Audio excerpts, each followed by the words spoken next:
नमस्कार आप सबको।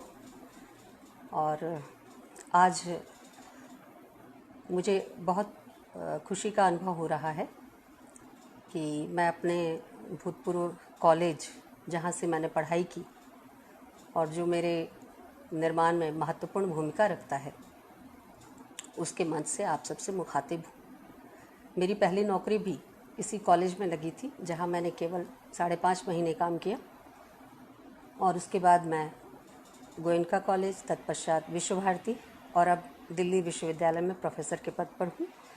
लेकिन जो स्थान मेरे दिल में शिक्षायतन का है, वो शायद अन्य संस्थानों का कभी नहीं हो सकता। शिक्षायतन जहाँ से मैंने पढ़ाई की, शिक्षायतन जहाँ मेरी प्यारी शिक्षिकाएँ मुझे मिली, जिन्होंने मेरे व्यक्तित्व को, मेरी अभिरुचि को आकार दिया। और शिक्षायतन के उन लोगों को भूलना मेरे लिए बेहद मुश्किल है, जो पुस्तकालय में काम करते थे और जो वहाँ गार्ड के तौर पर काम करते थे। बल्कि एक मेरी याद इससे वाबस्ता है कि जब मैं नौकरी छोड़कर शिक्षायतन से रिज़ाइन करके दूसरी जगह नौकरी ज्वाइन करके जाना चाहती थी, तो वहाँ काम करने वाले एक अत्यंत बुज़ुर्ग गार्ड ने, जो हम सबको शुरू में जब क्लास के बीच का जो समय होता था उसमें चाय सर्व किया करते थे, और उन्होंने मुझे बचपन से देखा था जब मैं अपने घर जाने के लिए केशोराम कॉटन मिल्स की गाड़ी का इंतज़ार करती थी और उस इंतज़ार में काफ़ी समय तक बैठना पड़ता था। तो वो मेरे पास आए और मैंने कहा, भैया कल से मैं नहीं आऊँगी, मैं दूसरी जगह ज्वाइन कर रही हूँ। तो उन्होंने मुझसे कहा कि मैडम, पहली नौकरी छोड़ना ठीक नहीं है। उनकी इस जो चिंता थी, मेरे प्रति जो लगाव था, उसमें जो चीज़ झलक रही थी कि ये लड़की नौकरी छोड़कर जा तो रही है, पता नहीं इसे बाद में और कोई नौकरी मिलेगी या नहीं मिलेगी। शिक्षायतन जैसा कॉलेज छोड़ रही है, पता नहीं भविष्य इसका क्या होगा। तो मेरे भविष्य के प्रति आशंका से या चिंता से, लगाव और स्नेह से उन्होंने ऐसा कहा था। और तब एक पल को मुझे भी अपने निर्णय पर थोड़ा सा लगा कि मैं सही कर रही हूँ या गलत। लेकिन जाहिर है कि जीवन में जो फैसले हम लेते हैं, बस लेते ही हैं। तो आज मैं सचमुच बेहद खुश हूँ कि आप सबसे मुखातिब होने का मौका मिला और उस कॉलेज के मंच पर जहाँ से मैं बनी, जहाँ से मैं आगे निकली। मुझे बोलना है फणीश्वरनाथ रेणु के महत्वपूर्ण रचनात्मक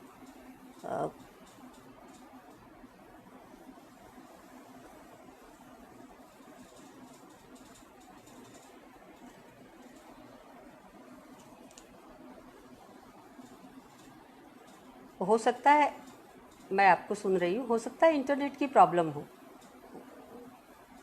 वो ठीक आ जाए, ठीक आएगी। इंटरनेट की समस्या हो सकती है। मैं 1 मिनट देखती हूँ कनेक्शन कौन सा है। हाँ ठीक है, इंटरनेट की समस्या हो सकती है, बस थोड़ा सा, हाँ थोड़ा सा धैर्य रखिए तो सुन पाएंगी। जी जी जी जी। नहीं, कोई ऐसी बात नहीं, मैं धीरे बोलूँगी। और सबसे पहली चीज़ जिस विषय पर मुझे बात करनी है, वो फणीश्वरनाथ रेणु की महत्वपूर्ण कहानी, जो बहुत ही ख्यात है, तीसरी कसम।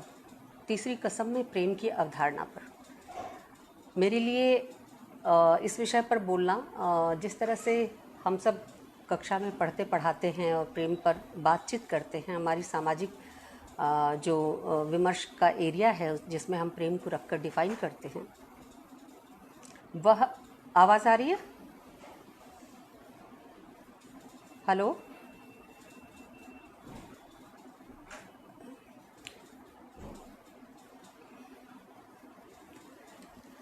तो प्रेम पर बात करने के लिए किसी भी संदर्भ में, किसी भी रचना के संदर्भ में प्रेम पर बात करने के लिए, चूँकि प्रेम, 1 सेकंड होल्ड कीजिएगा, 1 सेकंड।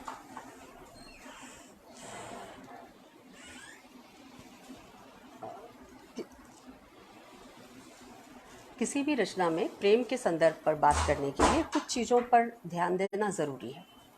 तीसरी कसम की जो रचनात्मक स्थिति है, जो उसकी बनावट है, अगर रेणु की भाषा में कहें तो वह गज्जिन है, यानी बहुत सघन है। और यह सघनता प्रेम के कारण, प्रेम की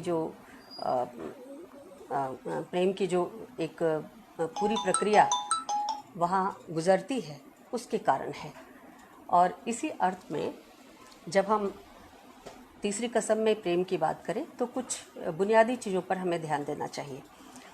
दरअसल वहाँ जो मैंने कहीं अभी बातचीत के क्रम में ये देखा कि लोगों ने और बहुत सारे आलोचकों ने भी तीसरी कसम के साथ साथ उसने कहा था और इस तरह की कुछ रचनाओं को रखा है, और तीसरी कसम के प्रेम को प्लेटोनिक प्रेम की संज्ञा दी है, यानी ऐसा प्रेम जो एक तरफा है और हीरामन के तरफ से वह ज़्यादा प्रकट है।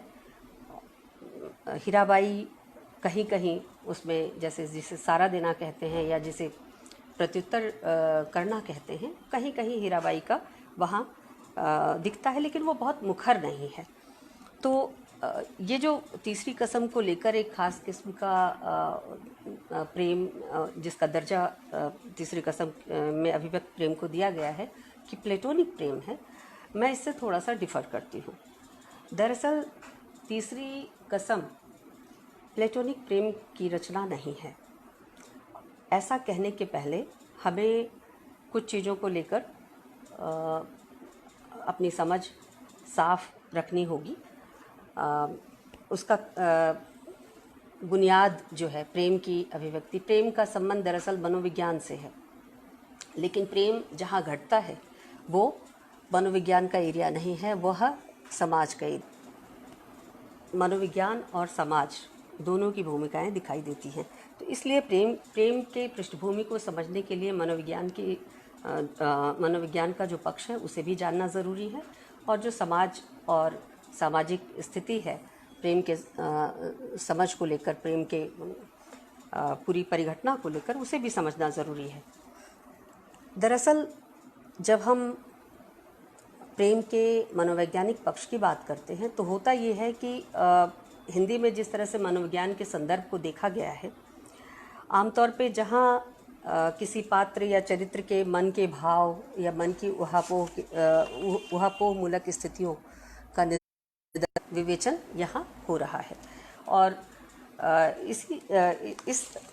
इसका जो अन्य पक्ष है, यानी प्रेम का जो मनोविज्ञान का जो अन्य पक्ष है, जिसके आधार पर हम किसी रचना को मनोवैज्ञानिक कह सकते हैं या नहीं कह सकते, उसकी तरफ ध्यान कम जाता है। यानी मन की क्रिया प्रतिक्रियाओं को ही, या लेखक के द्वारा, रचनाकार के द्वारा चरित्र के मन के भावों के वर्णन को ही मनोविज्ञान का आधार मान लिया जाता है। दरअसल मनोविज्ञान केवल मन की बातों का लिखा जाना नहीं है, बल्कि एक मिनट, ज़रा सा होल्ड कीजिएगा, बार बार फ़ोन आ रहा है, 1 सेकंड होल्ड कीजिएगा।